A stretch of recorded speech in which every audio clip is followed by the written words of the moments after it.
New amiibo, new Chibi-Robo, and we finally figure out why Nintendo made this new Joy-Con charging device, and they're bringing it to you and the entire world. So good morning, Mario, and good morning, Switch fans. Hope you're all doing fantastic out there. Happy Friday if you're watching this on Friday. Happy Saturday if you're watching it the next day. Happy day if you're watching it a different day. But this is the show where I bring you all the Nintendo news from across the globe in about 10 minutes flat. So what's going on, everybody? It's Zach from SwitchForce. Hit that like button if you enjoy these videos. I'm going to get right into it because Splatoon 3 is getting their last seafood jumble ready to go for September.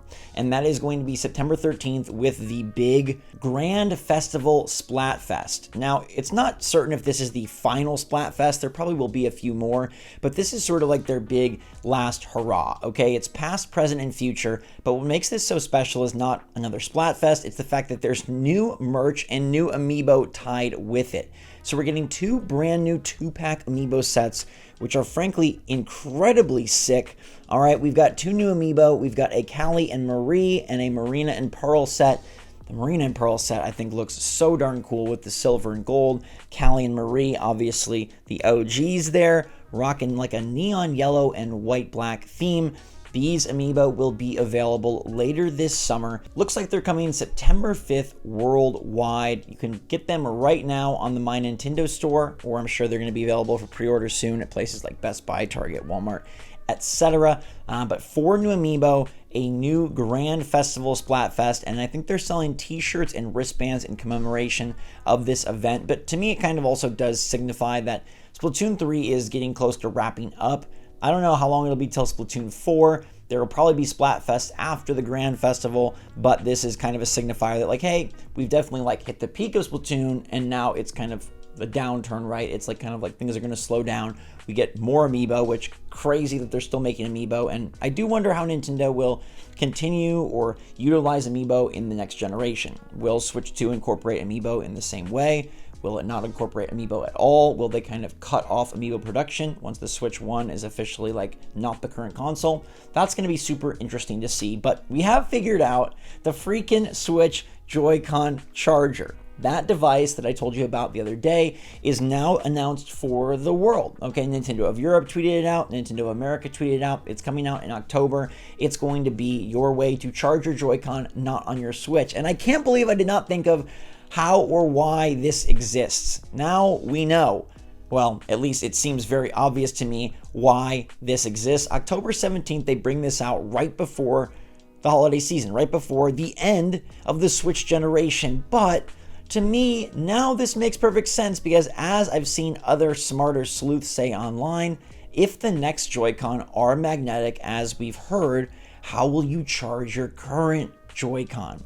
Assumedly, you'll be able to use your current controllers with the upcoming system, even if they do actually, incorporate a new style of Joy-Con. These old ones should still work for multiplayer, although they probably will not attach onto the system, given that they'll be a different size and a different sort of system of attaching, not the rail, but magnetic. You'll need a way to charge your freaking Joy-Con. And so this is how you'll charge your current Joy-Con. If you can't put them on your new Switch, if you sell off your Switch, if you've got a bunch of extra controllers and you can no longer just plop them on your Switch that is always plugged into its dock or plugged into its charger, now you need a way to keep your peripherals up to speed for those multiplayer battles. So this makes total sense to me, and I can't believe I didn't see it the first time through, that Nintendo is incorporating this and introducing this as a way to charge the Joy-Con that you have that will not directly connect to the next Switch, because the next Switch will be using a different kind of Joy-Con, a different kind of controller. I guess they don't even have to call it Joy-Con, but I'm sure they will because that name has become synonymous with Switch, and it has become a very popular branding identifier for this system. It's like people don't really say, oh, my Nintendo Switch controller. They say the Joy-Con, and I don't think we've had that. I mean, the Wii U gamepad, but the Wiimote was a pretty good one. The Wavebird was a really nice one if you had a wireless GameCube controller. But yeah, to me, this is as close as we'll get to confirmation that Nintendo is changing the way Joy-Con work, is changing probably both the form factor and size of the Joy-Con, as well as the connecting mechanics so that the Joy-Con can attach to the Switch in a different, better way, and maybe have different features. I think if a Joy-Con switch is happening, it's to eliminate drift first and foremost. That's got to be the biggest reason that you want to switch up your Joy-Con, so you don't run into the same problem. But then it's also about making the Joy-Con more comfortable. It's about making the Joy-Con a better experience and making the Joy-Con something that people actually not just tolerate, but enjoy to hold. I feel like for most people, the Joy-Con are an annoyance rather than anything remotely enjoyable, and creating a bigger controller that has better, bigger buttons, better sticks, bigger sticks, and of course a D-pad will go a long way to making the Switch 2 feel more premium than the Switch 1, and will be a great way to sort of separate the Switch 2 from the Switch 1, and I think they've got to do it obviously. I think making the Joy-Con visibly different will be important, because the system itself, like, it's still a rectangle.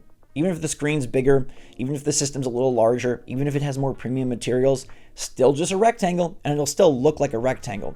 So you're basically relying on the Joy-Con to be the distinguishing factor, and the dock, I guess. But for those that are not using the dock regularly, or for those that prefer portable play, you're going to need these Joy-Con to be your big huzzah moment that tells someone out there in the random world, like, oh, they've got a Switch 2, not a Switch 1. And so this makes perfect sense, and utilizing this Joy-Con charger as sort of the bridge, right? This now becomes the way that you can convert your Joy-Con 1 into controllers for your Switch 2. Although they'll never be as great as Joy-Con 2, I bet they'll function just fine if that's something you want to do. Obviously, we can just use our USB-C cord to charge our Pro Controller, so there doesn't need to be any sort of new attachment for a Pro Controller.